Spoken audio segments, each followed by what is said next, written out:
Hi everyone, welcome to Navneet IAS academy. मैं आज आपके लिए जो है एक नई सीरीज लेके आई हूँ एंड इस सीरीज का नेम है यूपीएससी प्रिपरेशन स्ट्रेटजी। एंड इस सीरीज में जो है मैं आपको यहाँ पे यूपीएससी सीएससी के एग्जामिनेशन के लिए स्टेप बाय स्टेप जो है गाइड करूंगी। एंड यहाँ पे यूपीएससी सीएससी का जो सिलेबस है वो क्या है, इसकी स्टेजेस क्या है एंड इस एग्जाम का पैटर्न क्या है, यूपीएससी प्रीलिम्स का क्या सिलेबस है, देन यहाँ पे आपका जो रिटन एग्जाम है, मेंस एग्जाम है और उसका क्या सिलेबस है, देन उसके बाद में जो है आपका पर्सनालिटी टेस्ट जो है उसके लिए किस तरह से प्रिपेयर रहना है, कौन कौन सी बुक लिस्ट जो है वो यहाँ पे नीडेड है। तो उन सब चीजों के बारे में जो है मैं आपको यहाँ पे गाइड करूंगी। तो यहाँ पे कई सारे जो है स्टूडेंट्स की डिमांड भी थी कि मैं जो है उन्हें गाइड करूँ यहाँ पे। तो क्योंकि जो है उन्हें कई सारी प्रॉब्लम्स यहाँ पे आ रही थी प्रिपरेशन करने के लिए, कई सारे मिथ्स जो हैं उन्होंने यहाँ पे सुन रखे हैं कि मैम ऐसा होता है ऐसा होता है, यूपीएससी का सिलेबस जो है वो बहुत ज़्यादा वास्ट है एंड इतना ज़्यादा कंपटीशन है, यहाँ पे जस्ट 700 से लेके 1000 के बीच में सीट्स होती हैं। तो हम जो है किस तरह से वहाँ पे खड़े हो पाएंगे इतने सारे कंपटीशन में, एंड कौन सी बुक लिस्ट यहाँ पे हमें पढ़नी है, हमें पता नहीं चल रहा है। मार्केट में जो है lots of books, lots of material यहाँ पे अवेलेबल है एंड कौन सा मटेरियल जो है अच्छा है, राइट। तो ये सारे जो है मिथ्स या फिर जो भी आपकी प्रॉब्लम्स हैं वो यहाँ पे मैं आपकी सॉल्व आउट करूंगी इस पर्टिकुलर जो है आपकी सीरीज में, राइट। तो मैंने क्या किया है यहाँ पे कि जो सिलेबस है, सबसे पहले हम क्या करेंगे कि सिलेबस जो हुआ यूपीएससी का उसके बारे में जो है मैं आपको यहाँ पे बताऊंगी। क्योंकि जो सबसे पहला स्टेप होता है यूपीएससी सीएससी की प्रिपरेशन में वो यही होता है कि सिलेबस को अच्छे से समझना, उसे यहाँ पे डिकोड करना सिलेबस को, कि जो सिलेबस है वो कहता क्या है, उसकी डिमांड क्या है। ये जो है सबसे पहला स्टेप होता है, चाहे कोई भी यहाँ पे आपका एग्जाम हो, चाहे यूपीएससी सीएससी का हो, चाहे जो है आपका एनडीए का एग्जाम हो, चाहे आपका यहाँ पे स्टेट पीएससी का एग्जाम हो या फिर कोई भी कॉम्पिटिटिव एग्जाम हो आपका, सबसे पहला स्टेप जो है आपका यही होना चाहिए कि उसका सिलेबस क्या है वो आपको अच्छे से पहले समझना है, उसे अच्छे से डिकोड करना है, उसमें कौन कौन से टॉपिक्स जो है वो यहाँ पे दे रखे हैं। क्योंकि कोई भी चीज जो है यहाँ पे सिलेबस के बाहर नहीं पूछी जाती है, हर एक चीज का जो है सिलेबस वो पहले से ही प्री डिफाइंड होता है एंड उसी के साथ हमें यहाँ पे चलना होता है। बस जो है मेन प्रॉब्लम यही आती है कि स्टूडेंट्स जो हैं वो क्या करते हैं कि सिलेबस को नहीं पढ़ते हैं, अच्छे से समझते नहीं हैं, वो डायरेक्टली जो है वो देखते हैं कि कौन कौन सी बुक्स पढ़नी है एंड जो है फटाफट जाके वो बाय करते हैं बुक्स को एंड पढ़ना स्टार्ट कर देते हैं। तो बुक्स को पढ़ने की भी एक स्ट्रेटेजी होती है, कौन सी बुक किस तरह से पढ़नी है एंड उस पर्टिकुलर बुक को पढ़ने से पहले क्या हमारा कोई बेस यहाँ पे होना चाहिए या नहीं होना चाहिए। वो सारी चीजें जो है यहाँ पे मैं आपको गाइड करूंगी कि किस तरह से आपको जो है हर एक चीज करनी है, राइट। तो सिलेबस जो है वो सबसे पहला स्टेप है, तो हम भी यहाँ सिलेबस से ही स्टार्ट करेंगे। तो सिलेबस जो है उसमें जो है यहाँ पे हम बात करें, काफी बड़ा सिलेबस जो है वो दे रखा है। तो सबसे पहले मैं क्या करूंगी कि मैंने सिलेबस को जो है 2-3 पार्ट्स में जो है डिवाइड कर रखा है। तो सबसे पहले जो है मैं बात करूंगी about the syllabus of preliminary examination. जो सबसे पहली स्टेज होती है आपकी यूपीएससी सीएससी के एग्जाम में वो होती है प्रीलिमिनरी का जो एग्जाम है, राइट। तो जिससे जो है शॉर्ट फॉर्म में प्रीलिम्स भी बोला जाता है। तो इसके सिलेबस के बारे में जो है हम यहाँ पे बात करेंगे। तो इसके सिलेबस को देखने के बाद में यहाँ पे हम बात करेंगे about the book list, right. क्योंकि ये जो सबसे पहला स्टेप है, अगर आप यहीं से नहीं निकल पाओगे तो आप जो है नेक्स्ट स्टेप में नहीं पहुंच पाओगे, राइट। तो ये यहीं से जो है आपकी छांटी की जाती है। मीन जो है जो स्टूडेंट्स अच्छे से तरह से खड़े होने वाले हैं कंपटीशन में, वो यहाँ से जो है निकाल लिए जाते हैं और उन्हें जो है आगे लेके जाया जाता है। तो एक्चुअल जो कंपटीशन होता है ना, मेन कंपटीशन जो है आपका वो प्रीलिम्स में ही होता है। तो कई जो है इसे लाइटली भी लेते हैं, तो इसे लाइटली नहीं लेना चाहिए। यहाँ पे कंपटीशन ज्यादा होता है, अराउंड 10 लाख स्टूडेंट्स जो हैं, राइट, हर साल यहाँ पे फॉर्म फिल करते हैं, यूपीएससी प्रीलिम्स में बैठते हैं, राइट। तो ये जो है सबसे पहला स्टेप है, हम प्रीलिमिनरी एग्जामिनेशन जो है उसका सिलेबस सबसे पहले देखेंगे, राइट। ये जो है मेरे टेलीग्राम चैनल का लिंक है एंड इस पे आपको जो daily news articles to read जो होते हैं उसकी इंफॉर्मेशन यहाँ पे मिल जाएगी। एंड आफ्टर दैट जो डेली यहाँ पे जितने भी लेक्चर्स होते हैं उसकी पीडीएफ जो है वो आपको यहाँ पे फ्री ऑफ कॉस्ट मिलेगी। लिंक जो है इसका मैंने नीचे डिस्क्रिप्शन में भी दे रखा है, डायरेक्टली वहां पे जाके आप इसे फॉलो कर सकते हो, राइट। सो ये जो है थोड़ा सा मेरे बारे में है, डेट कि मैं नवनीत कौर हूँ and I am the founder of Navneet IAS academy. And मुझे 3 इयर्स से ज़्यादा एक्सपीरियंस है यूपीएससी कोचिंग में। ऑलरेडी जो है यूपीएससी सीएसई मेंस क्लियर कर चुकी हूँ एंड ये मेरी एजुकेशन क्वालिफिकेशन है, MPhil CS and then MSc CS जो है मैंने क्या कर रखी है। And I am also a university merit scholar in the mathematics and I am also passionate about teaching. सबसे पहले जो है थोड़े से आपके जो डाउट्स है ना आपके माइंड में, वो हम यहाँ पे निकाल देते हैं कि क्या क्या मिथ्स यहाँ पे जो है आपको सुनने को मिल जाएंगे कई सारे लोगों से। Myths to the related to the exam, वो सबसे पहले देखते हैं। तो सबसे पहला मिथ जो है वो यही है that this exam is toughest exam in the world. पहले ऐसा बोला जाता था कि ये जो एग्जाम है वो इंडिया का सबसे टफेस्ट एग्जाम है। अब जो है ऐसा बोला जाता है दैट ये जो है टफेस्ट एग्जाम है इन द वर्ल्ड, या फिर एक और वर्ड बोला जाता है that it is the mother of all the exam, क्योंकि यहाँ पे कंपटीशन बहुत ज़्यादा होता है एंड यहाँ पे सिलेबस बहुत ज़्यादा वास्ट है। एंड ऐसे स्टूडेंट्स बोलते हैं कि अराउंड 10 लाख जो है स्टूडेंट्स इसमें जो है ये, या फिर 10 लाख कैंडिडेट्स जो है वो इसमें यहाँ पे बैठते हैं, तो हम जो है किस तरह से इसे क्रैक कर पाएंगे। तो कुछ भी यहाँ पे जो है टफ नहीं होता है, हर एक चीज़ को जो है आपको यहाँ पे डिकोड करना आना चाहिए। जो है एक प्रॉपर जो स्ट्रेटजी होती है ना वो आपको यहाँ पे पता होनी चाहिए। तो जो है अगर आप उस स्ट्रेटजी के अकॉर्डिंग चलते हो तो आप इजीली जो है गो थ्रू हो जाओगे इस एग्जाम से। कुछ भी चीज जो है यहाँ पे इजी नहीं होती है, हमें जो है उसमें इंक्लूड होना पड़ता है अच्छे से। उसके लिए एक स्ट्रेटजी हमें यहाँ पे बनानी पड़ती है, एक जो होती है ना परसिस्टेंसी जो होती है वो यहाँ पे हमें रखनी पड़ती है। अगर आप जो है एक परसिस्टेंसी से पढ़ोगे, राइट, एंड एक तरह से कंसंट्रेशन के साथ पढ़ोगे तो आप जो है इजीली इस एग्जाम को क्रैक कर सकते हो। तो जैसे कि 10 लाख स्टूडेंट्स जो है यहाँ पे हर साल फॉर्म फिल करते हैं एंड उसमें से जो है जस्ट क्या होता है कि 5 लाख स्टूडेंट्स ही जो है वो एग्जाम देने के लिए जाते हैं। फाइनल दिन जो होता है ना एग्जाम का यहाँ पे प्रीलिम्स का, उसमें से हाफ स्टूडेंट्स जस्ट जो है एक तरह से लोगों को दिखाने के लिए कि हाँ मैंने यहाँ पे फॉर्म फिल किया है, मैं भी एग्जाम दूंगा, वो ऐसे ही जो है फिल कर देते हैं। तो उसमें से अराउंड 5 लाख या फिर 6 लाख जो स्टूडेंट्स है वही एग्जाम देने के लिए जाते हैं। एंड उन 5 लाख स्टूडेंट्स में से जो है हम बोल सकते हैं कि हाफ बच्चे ऐसे होते हैं कि जो जस्ट जो है एग्जाम सेंटर की फीलिंग लेने के लिए ही जो है वहां पे गए होते हैं, क्योंकि उन्हें पता होता है कि हमारे पास काफी सारे अटेम्प्ट्स जो है वो अवेलेबल हैं, तो वो जस्ट फीलिंग लेने के लिए ही वहां पे जाते हैं। तो हम बोल सकते हैं कि जस्ट आपके पास अराउंड जो है 3 लाख बच्चे ही होते हैं वहां पे जिनके साथ जो है आपका यहाँ पे कॉम्पिटिशन होता है प्रीलिम्स में, राइट। सो नेक्स्ट है आपका that only those with the top academic credentials can clear the exam. ऐसा भी बोला जाता है कि जो कि स्कूल टाइम से हमेशा टॉप पे रहा है बच्चा, जिसका एकेडमिक जो रिकॉर्ड है काफी अच्छा है, वो ही इस एग्जाम को क्लियर कर सकता है, बट ऐसा कुछ नहीं है। तो एक हम ये भी बोल सकते हैं कि मोस्टली जितने भी आज तक अगर आप टॉपर को देखें, जितने भी टॉपर्स हैं आज तक के, सभी जो है वो एवरेज स्टूडेंट्स ही रहे हैं।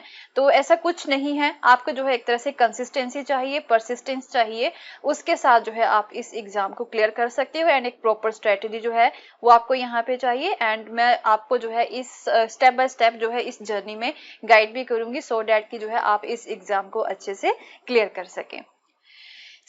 वास्ट सिलेबस, वही चीज आ गई कि जो है सिलेबस जो है बहुत ज्यादा वास्ट है, डेट एवरीथिंग अंडर द सन जो आपको यहाँ पे कवर करना होता है, ऐसा कुछ नहीं है। आपको क्या करना है कि जो सिलेबस है वो समझना है, सिलेबस से बाहर कुछ नहीं आता है। हर एक चीज का जो है एक प्रॉपर सिलेबस होता है, उसी के अकॉर्डिंग ही हमें यहाँ पे पढ़ना है। जो सिलेबस यहाँ पे दे रखा है उसी में से यूपीएससी जो है क्वेश्चन वो पुट करती है, एंड करंट अफेयर्स को छोड़ के, राइट। करंट अफेयर्स जो है वो आपके लास्ट 1.5 ईयर के, मीन लास्ट 1.5 ईयर के करंट अफेयर्स जो है वो आपको कवर करने हैं, एंड उसमें से क्वेश्चन जो है वो आ जाएंगे, वो भी जो है ज्यादा टफ नहीं है। तो पहले सिलेबस को डिकोड करना जो है काफी ज्यादा इंपॉर्टेंट है कि उसकी डिमांड क्या है, एंड उसके अकॉर्डिंग ही जो है हम यहाँ पे इसे कवर करेंगे, राइट। एंड देन ये भी बोला जाता है कि कोचिंग जो है वो मस्ट है, ये जो है पुरानी बात थी, राइट। जब यहाँ पे ऑनलाइन स्टडी नहीं हुआ करती थी तो स्टूडेंट्स जो है वो दिल्ली जाया करते थे, वहाँ पे कितना ज़्यादा खर्चा जो है उनका वहाँ पे हुआ करता था, कोचिंग महंगी महंगी कोचिंग जो है वो वहाँ पे लिया करते थे। तो ये पुरानी बात थी। आजकल जो है हर एक चीज़ ऑनलाइन अवेलेबल है, नोट्स जो है वो ऑनलाइन अवेलेबल हैं। मैं आपके लिए यहाँ पे जो है आपके लिए एक चैनल बनाया है मैंने आपको इस जर्नी में आपकी हेल्प करने के लिए। तो हर एक चीज़ जो है वो आपको जो है मैं यहाँ पे कवर करवाऊंगी that is related to the UPSC CSC exam. तो जो है आपको ज्यादा पैसे देने की किसी को भी जरूरत नहीं है, फ्री ऑफ कॉस्ट जो है यहाँ पे हर एक चीज अवेलेबल है, तो कोचिंग की यहाँ पे आपको जरूरत नहीं है। सो नंबर ऑफ आवर्स जो है स्टडी के, कई बोलते कि हम जो है 18 घंटे जो है दिन के वो लेते हैं अपने डेली के जो है हम यहाँ पे पढ़ते हैं। ऐसा कुछ नहीं है। जो नंबर ऑफ आवर्स हैं वो यहाँ पे मैटर नहीं करते हैं। सबसे इम्पोर्टेंट चीज जो मैटर करती है ना वो आपकी एक तरह से कंसिस्टेंसी होनी चाहिए, एंड जो है आप अच्छे से कंसंट्रेशन जो है वो आप जो है यहाँ पे लेके आनी है आपको जब भी आप स्टडी करो। जो हम बोल सकते हैं कि ये जो नंबर ऑफ आवर्स हैं वो मैटर करते हैं पर्सन टू पर्सन, ये उनके ऊपर डिपेंड करते हैं कि वो कितने टाइम में इस चीज को कवर कर लेंगे। तो 6 to 7 आवर्स ये राइट यहाँ पे, या फिर हम बोल सकते हैं कि मैक्सिमम 8 आवर जो होते हैं वो इनफ होते हैं with the proper concentration, right. तो ये सारी चीजें यहाँ पे मिथ्स हैं, आपको इनको नहीं देखना है। अगर आपने मन में ढाल लिया है कि मुझे जो है आईएएस ऑफिसर बनना है तो आपको बनना है चाहे कुछ भी हो, लोग कुछ भी कहें, आपको जो है एक प्रॉपर स्ट्रेटजी यहाँ पे जो है वो फॉलो करनी है, वो बना के कंसंट्रेशन के साथ आपको यहाँ पे स्टडी करनी है। सो नेक्स्ट जो है सबसे पहले सिलेबस को देखने से पहले जो है इसका ये भी देख लेती कि ये जो एग्जामिनेशन है उसकी स्टेजेस कितनी है, राइट। तो ये तो आपको आई थिंक पता भी होगा सभी को कि ये जो एग्जाम है वो 3 स्टेजेस में होता है। सबसे पहली स्टेज जो होती है वो है आपकी प्रिलिमिनरी एग्जाम, एंड ये जो एग्जाम होता है ये ऑब्जेक्टिव टाइप होता है, राइट। प्रिलिमिनरी एग्जाम जो है ये ऑब्जेक्टिव टाइप होता है, मीन जो है एमसीक्यूज जो होते हैं मल्टीपल चॉइस क्वेश्चन जो हैं वो आपको यहाँ पे पुट किए जाते हैं। हर क्वेश्चन के यहाँ पे 4 ऑप्शंस होते हैं, एंड उसमें से जो है आपको एक ऑप्शन जो है वो डार्क सर्कल जो है वो करना होता है किसके ऊपर, ओएमआर शीट जो होती है उसके ऊपर, राइट। तो ये प्रिलिमिनरी एग्जाम जो होता है ये ऑब्जेक्टिव टाइप होता है। तो इसके बाद जो है स्टेज 2 आती है। स्टेज 2 पे जो है यहाँ पे रिटन एग्जाम होता है जिसे जो है मेंस एग्जाम भी बोला जाता है, एंड ये जो है डिस्क्रिप्टिव टाइप का होता है, एंड इसमें आपको जो है एक तरह से शीट्स दी जाती है, एंड अराउंड 20 to 22 या फिर 23 क्वेश्चंस यहाँ पे होते हैं वो आपको लिखने होते हैं, एंड ये जो है आपकी यहाँ पे एनालिटिकल स्किल्स जो होती हैं, राइट। आपका जो एनालिसिस होता है या फिर जो एनालिटिकल स्किल्स जो होती हैं वो यहाँ पे चेक की जाती हैं, राइट। तो सेकंड एग्जाम यहाँ पे यही, इसमें अराउंड जो है 9 पेपर होते हैं, राइट। वो आपको यहाँ पे जो है उसके एग्जाम यहाँ पे होते हैं रिटन एग्जाम। तो 9 पेपर इसके होते हैं, वो भी आपको बताऊंगी कौन कौन से होते हैं मेंस एग्जाम में या फिर रिटन एग्जाम में, राइट। सो नेक्स्ट आ गया आपका स्टेज 3। तो ये होती है आपकी पर्सनैलिटी टेस्ट। ये जो है इंटरव्यू नहीं होती है, इसे जो है पर्सनैलिटी टेस्ट क्यों बोला जाता है, क्योंकि जो नॉलेज होती है वो आपकी इन 2 स्टेजेस पे, स्टेज 1 एंड स्टेज 2 पे जो है चेक हो चुकी है। तो आपके जो है एक्चुअल में यहाँ पे पर्सनैलिटी जो है आपकी स्टेट ऑफ माइंड जो होता है वो यहाँ पे चेक किया जाता है कि आप कितने अवेयर हैं अपने आसपास की चीजों से। तो आपकी नॉलेज नहीं चेक की जाती, आपकी पर्सनैलिटी जो होती है वो यहाँ पे चेक की जाती है। ओके इस तरह से 3 स्टेजेस होती हैं। स्टेज 1 है आपकी प्रिलिमिनरी जिसे प्रीलिम्स भी बोला जाता है, स्टेज 2 है आपका written and mains exam, and stage 3 जो होता है पर्सनैलिटी टेस्ट होता है, राइट। सो नेक्स्ट जो है पैटर्न की अगर हम बात कर लें कि प्रीलिम्स जो है, हम प्रीलिम्स के सिलेबस के बारे में ही पढ़ेंगे, तो हम जो है प्रीलिम्स का एग्जाम पैटर्न जो है वो देख लेते हैं कि क्या क्या इसमें आता है, ये पैटर्न किस तरह का है। तो सबसे पहले जो है प्रीलिम्स में कितने पेपर होते हैं। प्रीलिम्स जो है वो एक ही दिन में कंडक्ट करवाया जाता है, जो प्रीलिम्स एग्जाम है वो एक ही दिन में कंडक्ट करवाया जाता है। एक दिन में जो है आपके यहाँ पे टोटल 2 पेपर होते हैं, राइट। एक दिन में जो है आपके 2 पेपर होते हैं। पेपर 1 जो है वो आपका मॉर्निंग शिफ्ट में होता है, एंड पेपर 2 जो है ये आपका इवनिंग शिफ्ट में होता है, राइट। 2 पेपर होते हैं ये, पेपर 1 जो है मॉर्निंग शिफ्ट में होता है, पेपर 2 जो है वो आपका इवनिंग शिफ्ट में होता है, ये एक ही दिन में हो जाते हैं। सो नेक्स्ट जो है, अब इसमें सब्जेक्ट्स कौन कौन से होते हैं। तो पेपर 1 की अगर हम बात करें तो पेपर 1 का जो सब्जेक्ट होता है ना, राइट, वो होता है जनरल स्टडीज। पेपर 1 में जो है आपके क्वेश्चंस जो होते हैं वो जनरल स्टडीज के रिलेटेड होते हैं। एंड ये आपको पहले बता चुकी है, एमसीक्यूज होते हैं, मल्टीपल चॉइस क्वेश्चंस होते हैं, 4 ऑप्शंस दे रखे होते हैं, एक जो है उसमें से आपको ऑप्शन जो है वो सिलेक्ट करना होता है, depend on your question, right. तो ये जनरल स्टडीज होती है। जनरल स्टडी जैसे हिस्ट्री, आपका polity, economy, environment and ecology, current affairs, तो वो सारी चीजें यहाँ पे जनरल स्टडीज में आती हैं। ये पेपर 1 है आपका। तो जो पेपर 2 होता है वो है आपका सी सेट का। ये जो होता है आपका एप्टीट्यूड टेस्ट होता है। जो पेपर 2 है वो सी सेट है, ये एप्टीट्यूड टेस्ट होता है। एंड ये जो है यहाँ पे जस्ट क्वालिफाइंग नेचर का ही होता है, right. Qualifying nature in the sense आपको इसमें से जो है जस्ट 33% मार्क्स जो है वो लेने होते हैं। 33% मार्क्स जो है अगर आप इसमें से ले लोगे तो तब जाके जो है आपका पेपर 1 जो है वो चेक होता है। तो ये क्या करते हैं, पहले आपका पेपर 2 चेक करते हैं जो कि आपका क्वालिफाइंग नेचर का होता है, जस्ट आपको इसमें से जो है क्वालिफाई करना होता है। एंड जो एक्चुअल में जो मेरिट बनती है वो पेपर 1 से ही बनती है, प्रीलिम्स की जो मेरिट होती है ना वो पेपर 1 से ही बनती है। एंड पेपर 2 के जो मार्क्स है वो मेरिट में नहीं गिने जाते हैं, वो जस्ट क्वालिफाइंग होता है। उसमें जो है पहले आपका पेपर 2 चेक होगा, आपके 33% मार्क्स उसमें हैं, तब जाके आपका जो पेपर 1 है वो चेक होता है जनरल स्टडीज का, राइट। सो नेक्स्ट जो है टोटल मार्क्स की अगर हम बात करें तो पेपर 1 जो है ये भी 200 मार्क्स का होता है एंड पेपर 2 जो है वो भी 200 मार्क्स का होता है। पेपर 1 में जो क्वेश्चन है वो 100 क्वेश्चंस होते हैं आपके, 100 क्वेश्चंस होते हैं। एंड ईच क्वेश्चन जो है वो कितने मार्क्स का होता है, वो 2 मार्क्स का हो गया आपका, राइट। तो इस तरह से आपके जो है ये 100 क्वेश्चंस होते हैं, 100 इंटू 2 आपके कितने हो गए, ये 200 मार्क्स के हो गए, राइट। तो पेपर 2 जो है इसमें आपके जो है 80 क्वेश्चंस होते हैं। पेपर 2 में आपके 80 क्वेश्चंस होते हैं एंड हर क्वेश्चन जो है उसके 2.5 मार्क्स होते हैं।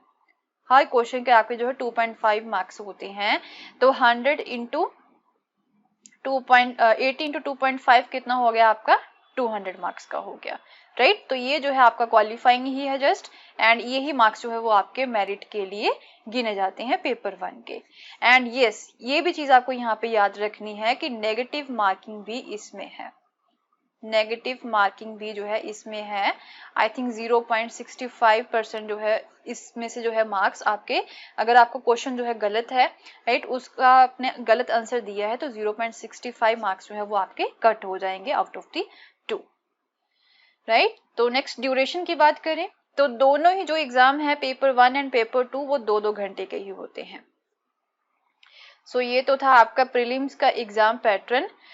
सो अब जो है पेपर 1 जो है आपका जनरल स्टडीज का, जीएस का, जनरल स्टडीज का जो पेपर 1 है आपका, उसके सब्जेक्ट्स के बारे में देख लेते हैं। तो इसमें आपको क्या क्या पढ़ना है, हिस्ट्री पढ़नी है, हिस्ट्री जो कि मोस्ट इंपॉर्टेंट होती है, सबसे पहले जो है इसी की तैयारी आपको करनी होती है एंड जो कि आपका बेस बन जाती है। एंड कई सारे दूसरे सब्जेक्ट्स में भी जो है आपको हिस्ट्री हेल्प करती है। हिस्ट्री के बाद आ गई आपकी ज्योग्राफी, देन आ गया आपका यहाँ पे polity, economy, environment and ecology, general studies नहीं आएगा यहाँ पे, ये जो है गलत लिखा गया है, यहाँ पे आएगा आपका general science, okay, general science हो गई। देन आपके जो है करंट इवेंट्स जो है, जो कि सबसे ज्यादा इम्पोर्टेंट पार्ट होता है आपका जीएस 1 का, या फिर हम बोल सकते हैं जीएस के एग्जाम का पेपर 1 का सबसे इम्पोर्टेंट पार्ट जो है वो करंट इवेंट्स का करता है। एंड एक तरह से जो है हम बोल सकते हैं कि 30 से लेके 33 क्वेश्चन जो है अप्रोक्सीमेटली जो है वो करंट इवेंट से ही पूछे जाते हैं। सो मोस्ट इम्पॉर्टेंट पार्ट होता है ये आपके सिलेबस का।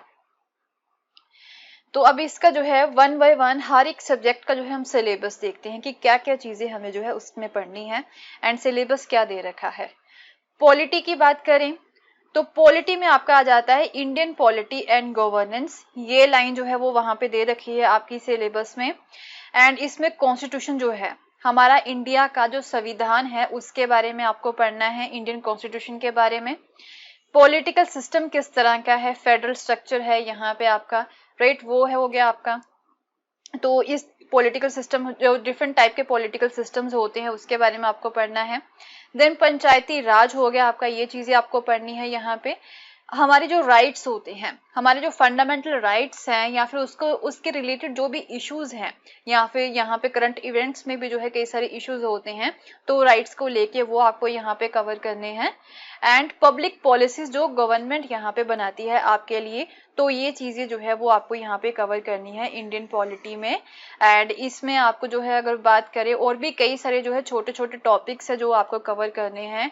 हमारे फंडामेंटल राइट्स जो होते हैं, हमारे राइट्स क्या हैं, हमारी फंडामेंटल ड्यूटीज क्या हैं, राइट, डीपीएसपीज क्या होते हैं, directive principle of the state policy, ये चीजें होगी आपकी।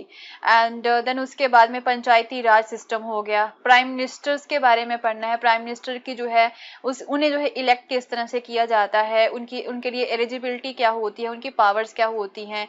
सीएम के बारे में पढ़ना है, प्रेसिडेंट के बारे में पढ़ना है, राइट। एंड प्रेसिडेंट के बाद में यहाँ पे गवर्नर के बारे में पढ़ना है, उनकी पावर्स क्या होती हैं, प्रेसिडेंट की पावर क्या होती हैं, किस तरह से इनका इलेक्शन होता है। एंड देन उसके बाद में जो है कुछ कॉन्स्टिट्यूशनल बॉडीज होती हैं हमारी, जैसे कि यूपीएससी होगी, स्टेट पीएससी होगी, ये कॉन्स्टिट्यूशनल बॉडीज हैं। या फिर कुछ नॉन कॉन्स्टिट्यूशनल बॉडीज होती हैं, उसके बारे में भी आपको यहाँ पे पढ़ना है। एंड देन यहाँ पे आपके आगे कुछ और भी इश्यूज होती हैं जो करंट इवेंट्स में होते हैं, राइट। जो भी टॉपिक आपके यहाँ पे करंट अफेयर्स में होते हैं ना, राइट, उसको जो है आपको यहाँ पे कवर करके जाना ही है। तो उसके रिलेटेड जैसे कोई राइट्स का इशू जो है वो यहाँ पे करंट इवेंट में चल रहा है, तो वो इशू नहीं आपको अच्छे से पढ़ना है। उसके रिगार्डिंग कौन से राइट्स की यहाँ पे बात हो रही है, कौन से फंडामेंटल राइट्स की यहाँ पे बात हो रही है, तो डायरेक्टली फंडामेंटल राइट्स से क्वेश्चन जो है वो पुट किया ही जाएगा आपके एग्जाम में, राइट। तो उसके रिलेटेड जो आपका स्टैटिक पोर्शन है वो भी आपको यहाँ पे कवर करना होता है। तो ये चीज आपको यहाँ पे माइंड में रखनी होती है कि अगर कोई टॉपिक यहाँ पे न्यूज में है तो उसका स्टैटिक पोर्शन जो है वो आपको अच्छे से कवर करके जाना है, वो यूपीएससी यहाँ पे पूछेगी, राइट। तो ये कुछ टॉपिक हो गए, एंड बाकी जो है आपको जो है 1 by 1 हर एक चीज को मैं आपको कवर करवाऊंगी, चाहे कोई भी आपकी स्टैंडर्ड बुक्स हो, चाहे आपकी एनसीईआरटीज हो, वो यहाँ पे हर एक चीज में आपको कवर करवाऊंगी। सो नेक्स्ट हो गया आपका हिस्ट्री का।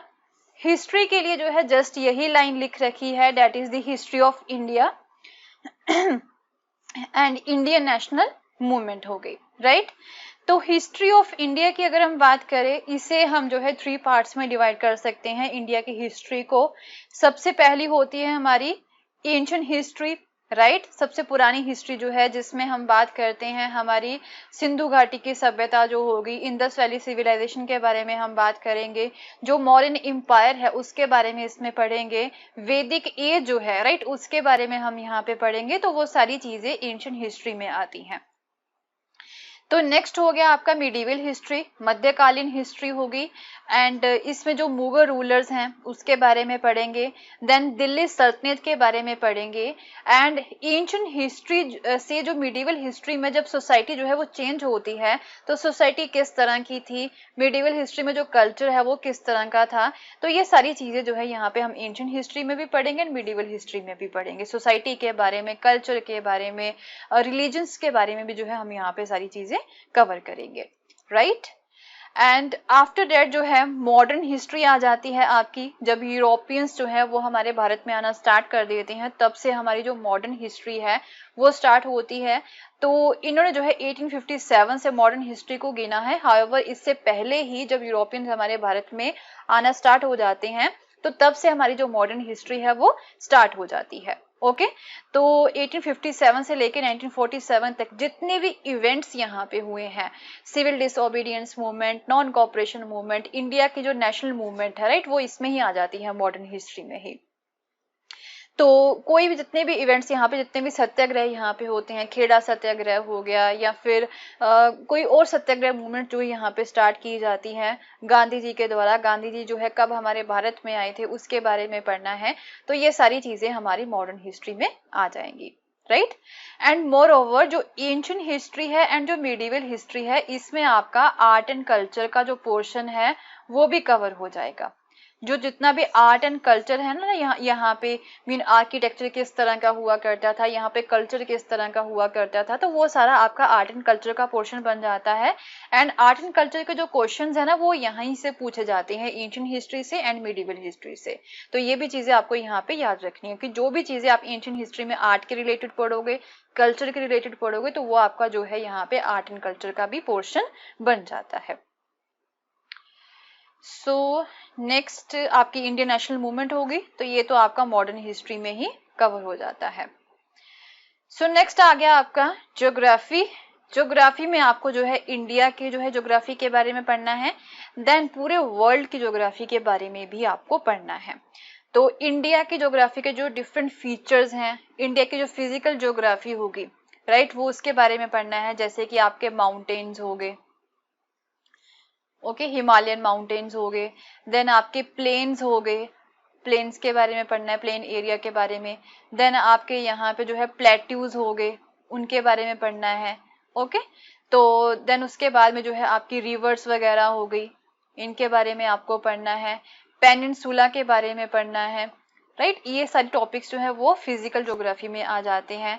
एंड देन उसके बाद में जो है आपका आ गया economic geography, right. Economic geography में जो है यहाँ पे हम बात कर सकते हैं कि हर एक एरिया में, यहाँ पे जो है अलग अलग एरियाज होते हैं, तो हर एक एरिया में, जैसे अगर बात करें माउंटेन्स की, तो वहां पे जो लोग हैं वो अपना लाइवलीहुड जो है वो किस तरह से कमाते हैं, उनका लाइवलीहुड के क्या तरीके हैं, तो वो जो है इकोनॉमिक ज्योग्राफी में आ जाता है। प्लेन्स में जो है यहाँ पे लोगों के लाइवलीहुड के क्या तरीके हैं, वो किस तरह से रहते हैं, वो भी इकोनॉमिक ज्योग्राफी में आ जाता है। देन प्लेट्यूज में जो लोगों के रहने के तरीके क्या हैं, वो यहाँ पे इकोनॉमिक ज्योग्राफी में आ जाता है। या फिर हम बात कर सकते हैं, इसमें आपका एग्रीकल्चर भी आ जाता है, राइट। एग्रीकल्चर हो गया, यहाँ पे आपकी इंडस्ट्री हो गई, तो ये सारी चीजें जो है आपकी इकोनॉमिक ज्योग्राफी में ही आ जाती हैं।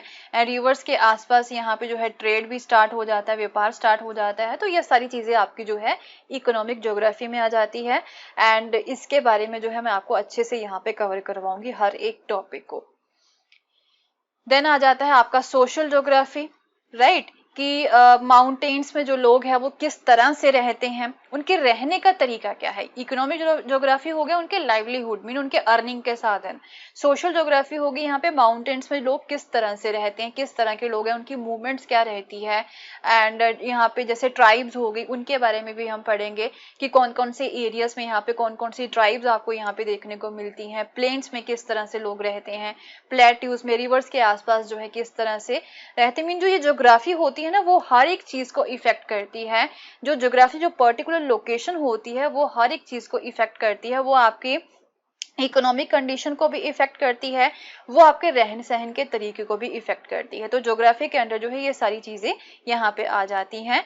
एंड देन उसके बाद में आपको जो है एटलस, राइट, एटलस भी जो है कवर करना है। जो मैप पोर्शन होता है ना, राइट, वो भी आपको यहाँ पे कवर करना है।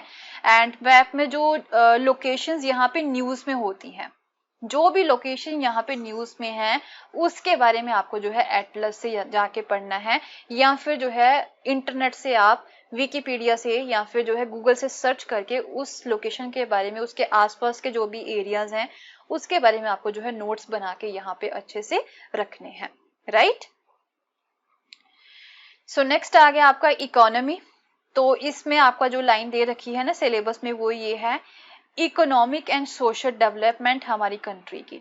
इकोनॉमिक एंड सोशल डेवलपमेंट जो है हमारी कंट्री की, सस्टेनेबल डेवलपमेंट जो होती है, अभी हर एक पोर्शन जो है ना हमारी सोसाइटी का, उसकी डेवलपमेंट यहाँ पे होनी चाहिए।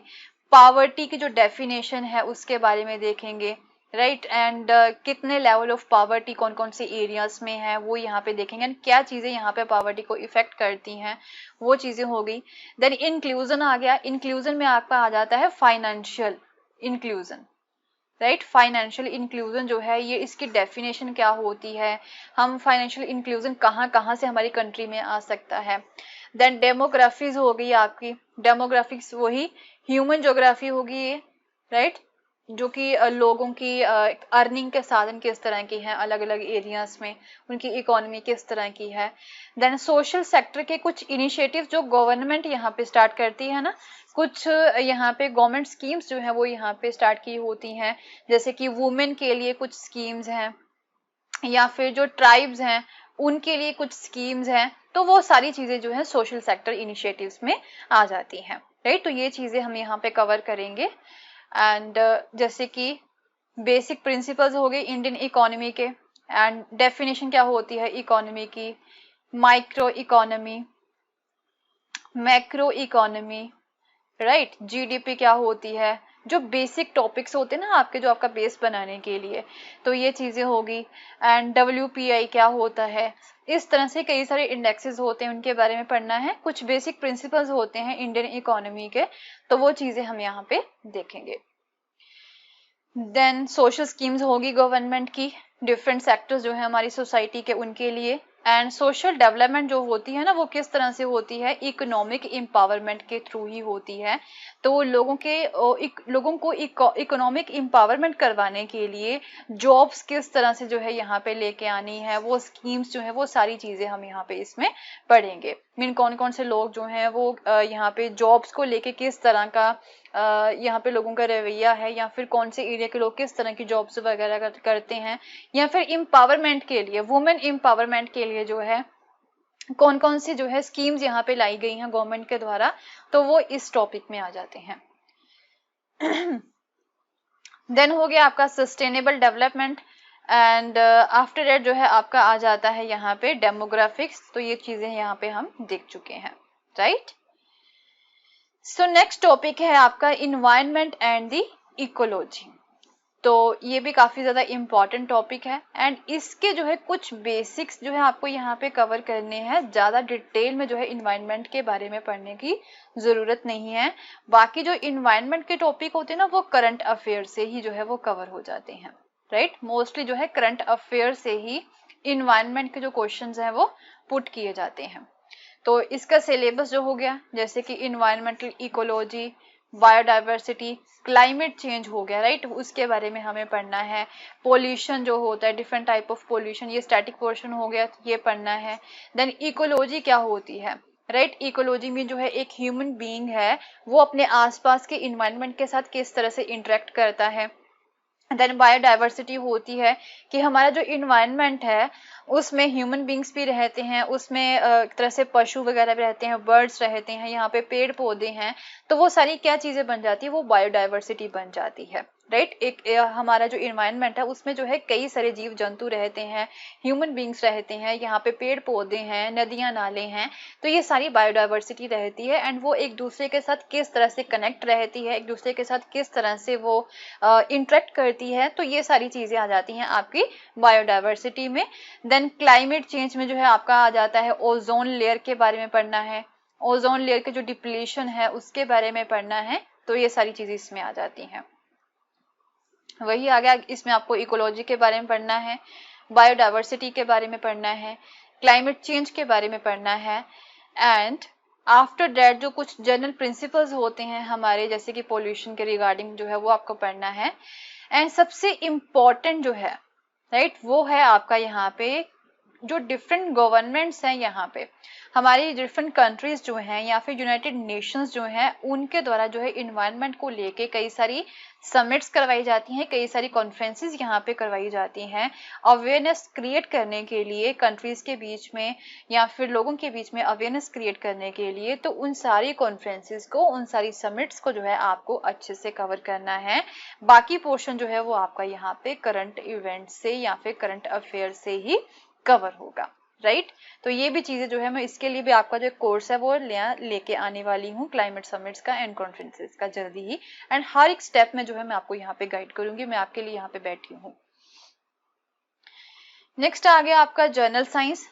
जनरल साइंस में जो है जस्ट आपको थोड़े से बेसिक्स कवर करने हैं, एंड इसमें भी जो है आपको क्या करना होता है कि इसमें भी जो है जस्ट करंट अफेयर से ही जो है क्वेश्चन वो पूछे जाते हैं। आई मीन जो टॉपिक यहाँ पे, जो टेक्नोलॉजी यहाँ पे जो है करंट एक तरह से करंट अफेयर्स में है, न्यूज में है, उसमें से क्वेश्चन जो है वो पुट किए जाते हैं। बाकी बेसिक्स जो है वो आपको 10th लेवल तक यहाँ पे 6 से लेके 10th तक की जो NCERT है वो आप पढ़ सकते हो। फिजिक्स हो गया, केमिस्ट्री हो गया, बायोलॉजी हो गई, राइट, एंड कुछ जनरल प्रिंसिपल्स जो होते हैं जनरल साइंस के वो सारे इसमें आ जाते हैं, right. Then latest current affairs हो गए। सो जनरल स्टडीज का जो सबसे इंपॉर्टेंट पोर्शन रहता है ना, जीएस के जो पेपर का या फिर जो पेपर 1 का सबसे इंपॉर्टेंट जो पोर्शन रहता है वो है आपका current events, current affairs. And इसमें जो है यही सिलेबस दे रखा है, all the events of national and international importance, वो जो है आपके करंट इवेंट्स में आ जाते हैं। तो कहाँ से आपको ये कवर करने हैं, हर एक जो सिलेबस जितना भी दे रखा है, हर एक जो यहाँ पे आपका सब्जेक्ट है उसको, उसकी बुक लिस्ट क्या है वो नेक्स्ट वीडियो में आपको यहाँ पे जो है मैं बताऊंगी, राइट। तो करंट अफेयर्स जो है ये अराउंड आपका जो है 30 से लेके 33 तक जो है आपके क्वेश्चंस यहाँ पे पूछे ही जाते हैं हर साल। मिनिमम इतने क्वेश्चंस जो है वो होते ही होते हैं। एंड जो स्टैटिक पोर्शन है वो भी डायरेक्टली एंड इनडायरेक्टली जो है वो करंट अफेयर से ही अफेक्टेड होता है। सो अब बात करते हैं पेपर 2 की। प्रीलिम्स का जो पेपर 2 है जो कि इवनिंग शिफ्ट में होता है वो है आपका CSAT का, जिसे हम जो है एप्टीट्यूड टेस्ट भी बोलते हैं, राइट। तो ये आपका एप्टीट्यूड चेक किया जाता है जो कि आपका जस्ट क्वालिफाइंग नेचर का होता है। क्वालिफाइंग इन द सेंस इसमें से जो है आपको जस्ट 33% मार्क्स ही जो है वो गिन करने होते हैं। ओके, सो सबसे पहला जो चीज है वो आपको कॉम्प्रीहेंशन यहाँ पे आ जाता है। एक पैराग्राफ दे रखा होता है, उसमें से जो है क्वेश्चंस जो है वो पुट किए होते हैं, तो वो उस पैराग्राफ से आपको आंसर्स जो है वो फाइंड करने होते हैं। नेक्स्ट जो है इंटरपर्सनल स्किल्स आपकी यहाँ पे चेक की जाती है, इंक्लूडिंग दी कम्युनिकेशन स्किल। इसमें से भी यहाँ पे हम बोल सकते हैं कि पैराग्राफ ही जो है ये आ जाता है। तो पैराग्राफ से ही जो है आपके जो स्किल्स होती हैं, इंटरपर्सनल स्किल्स, वो चेक की जाती हैं। And then logical reasoning, right, reasoning के क्वेश्चंस हो गए, जैसे कि आपके डायरेक्शंस के क्वेश्चंस हो गए। देन आपकी जो अल्फाबेट की सीरीज हो गई, अल्फाबेट सीरीज होगी। एंड देन यहाँ पे नंबर सीरीज होती हैं, राइट। वो सारी चीजें आपकी लॉजिकल रीजनिंग में आ जाती हैं। एंड उसके बाद जो है कई बार शेप्स यहाँ पे दे रखी होती, 3 यहाँ पे शेप्स दे रखी होती हैं, उनको चेक करके जो है आपको देखना होता है कि 4th शेप जो है वो यहाँ पे कौन सी आएगी। तो इसके रिगार्डिंग यहाँ पे 4 ऑप्शन दे रखे होते हैं, उन 4 ऑप्शन में से आपको जो है एक शेप यहाँ पे सिलेक्ट करनी होती है। तो ये होती है आपकी logical reasoning and analytical ability, right. तो इसका भी जो है कोर्स मैं स्टार्ट करने वाली हूँ। एंड देन आपका decision making and problem solving ability, ये भी जो है एक पैराग्राफ देके वही कॉम्प्रीहेंशन के थ्रू ही जो आपकी ये चीजें चेक की जाती हैं, डिसीजन मेकिंग की एंड प्रॉब्लम सॉल्विंग की एबिलिटी की। देन आ गया आपका जनरल मेंटल एबिलिटी। एंड ये जो टॉपिक है, राइट, यहाँ फिर आपका हो गया बेसिक न्यूमरेसी। ये आपका 10th लेवल तक का जो मैथ है, 10th लेवल तक का जो मैथ्स है ना आपका, वो यहाँ पे चेक किया जाता है। नंबर्स, उनके रिलेशंस, ऑर्डर ऑफ मैग्नीट्यूड, तो ये चीजें होगी। देन डाटा इंटरप्रिटेशन हो गया, मीन जो है यहाँ पे ग्राफ्स जो होते हैं, जो ग्राफ्स है वो दे रखे होते हैं, राइट। उन ग्राफ्स को चेक करके आपको जो है नीचे क्वेश्चंस दे रखे होते हैं, एंड उन क्वेश्चंस के जो आंसर आपको उसी ग्राफ से ही जो है वो फाइंड करने होते हैं। या फिर ग्राफ की जगह के कोई यहाँ पे टेबल दे रखा होता है, नीचे जो है 4-5 क्वेश्चंस दे रखे होते हैं, एंड उन क्वेश्चंस में से जो है, उन क्वेश्चंस के जो आंसर है वो आपको इस टेबल में से जो है वो फाइंड करने होते हैं, राइट। तो ये चीजें होती हैं। तो ये चीज आपको यहाँ पे याद रखनी है कि ये जो रीडिंग कॉम्प्रीहेंशन है या फिर ये जो मैथ्स का हो गया या फिर रीजनिंग का हो गया, तो ये सारे जो है आपके 10th लेवल तक के ही होते हैं, राइट। 10th लेवल तक के क्वेश्चंस जो है वो आपसे यहाँ पे पूछे जाते हैं। ओके, सो ये था आपका यहाँ पे प्रिलिमिनरी एग्जामिनेशन का या फिर प्रीलिम्स का जो है सिलेबस, राइट। सिलेबस को मैंने यहाँ पे जो है डिकोड किया है, आपको अच्छे से समझाया है क्या क्या चीजें यहाँ पे पढ़नी है।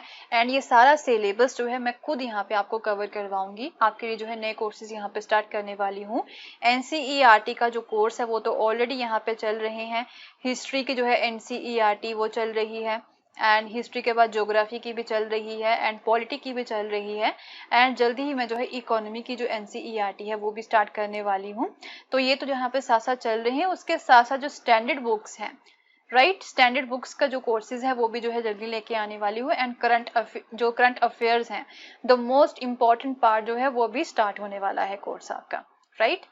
सो नेक्स्ट वीडियो में जो है मैं अब आपको बताऊंगी प्रीलिम्स की जो बुक लिस्ट है, कौन कौन सी बुक्स जो है वो आपको यहाँ पे कवर करनी है, तो वो चीजें हम जो है अपनी नेक्स्ट वीडियो में कवर करेंगे। सो मिलते हैं अपनी नेक्स्ट वीडियो में एंड अगर आपको मेरा कोर्स पसंद आया तो इसे शेयर करना ना भूलें and don't forget to subscribe my channel and don't forget to press the bell icon so that you can get the notification whenever I upload a new video. Thank you so much. Have a nice day. Bye bye.